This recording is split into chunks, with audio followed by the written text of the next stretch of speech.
Ayo, what's cracking, guys? Welcome to another video. This one's gonna be probably a multi-day, but you won't know. But I'm gonna figure out how to address one of the biggest pain points that plagues my brain with this car, and it just feels like every little thing I want to do right now is involves like I should do this before I do this, before I do that, before I do this. But like internally, my brain has Dana saying, "Hey, bro, progress is better than no progress."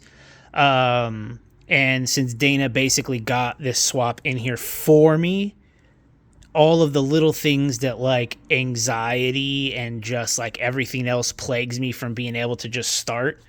Man, we're just going deep right at the beginning, right? Like I want to just do everything at once, you know, and I've really learned to be able to do little bits at a time now. So the car works, and the biggest things I want to do right now are take apart the front suspension completely, traction bar, upper, lower, ball joint, the whole thing. I have everything, take it apart, re-put it back together. That's going to refresh the front of the car as far as like suspension.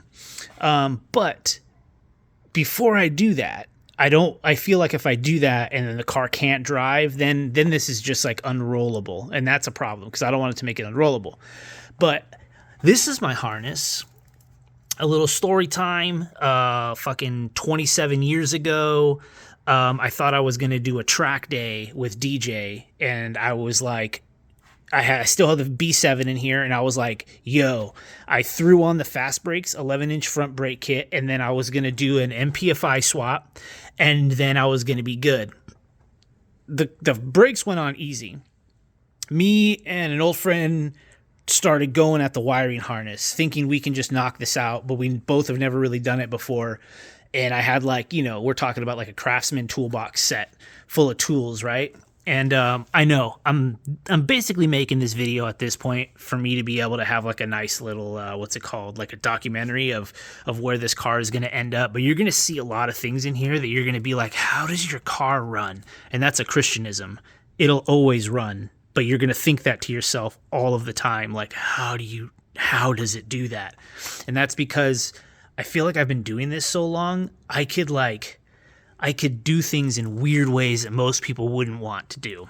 Anyways, I bought this 4 or 5 years ago. Before you can get these for like $80 on eBay, I bought this from a random vendor. Just random vendor. And I'm talking about like this is 5 years ago maybe. And I'm gonna use it. And I was talking to Nomis, and I've been talking to Dana, and I've been doing my own stuff, and I got a multimeter and I checked continuity, and TPS is wired correctly to like pin 11 and or I think it's, I don't, you know what I'm saying. I got the numbers wrong, but they do work. I checked the continuity at the ECU to the majority of the plugs, and everything seems fine. And I think maybe like 5 years ago, they made them like actually nice because they were like, oh, we want to like make the most money. And now they're like $80 a peep. So they're just cranking them out. Right. So, this is the harness. Literally all I had was green and red, as you can tell. All I had was green and red on hand in the garage. Probably, not joking, 10:30 at night. We're making this happen because we want to leave for the track day. You know what I mean? 4:30 in the morning. DJ rolls in around 7:30 like, dude, you're not going. I'm like, yeah, we're going, dude, we're going. And we almost lit the car on fire that night. It was a crazy day. Anyways, each one of the injectors is like singularly wired all the way down to the ECU. These 2 pins from the distributor to the ECU. I have an OBD0 to 1 plus VTEC conversion from Rywire years ago. So that's what's basically running the ECU. MSD igniter wired right into the distributor, firing off this. Crazy, right? Totally works, has not stopped working. I actually had this on my Del Sol when I was boosted on this motor. It was like 260 to the wheels, just like this. No problem. So like, I mean, this is a non-issue for me. This is tried and true, right? This is crazy. This is crazy. I think I could even show you down here. Even the TPS is a little weird, yeah. So okay, dude, check this out. this is how and it's been running like this forever. So while you're like losing your mind right now, here's where we're at, where this is the positive to the battery in the back of the hatch, just from the fuse box to the starter, twist, electrical tape, and then I have a wire running all the way back like a stereo. Boom.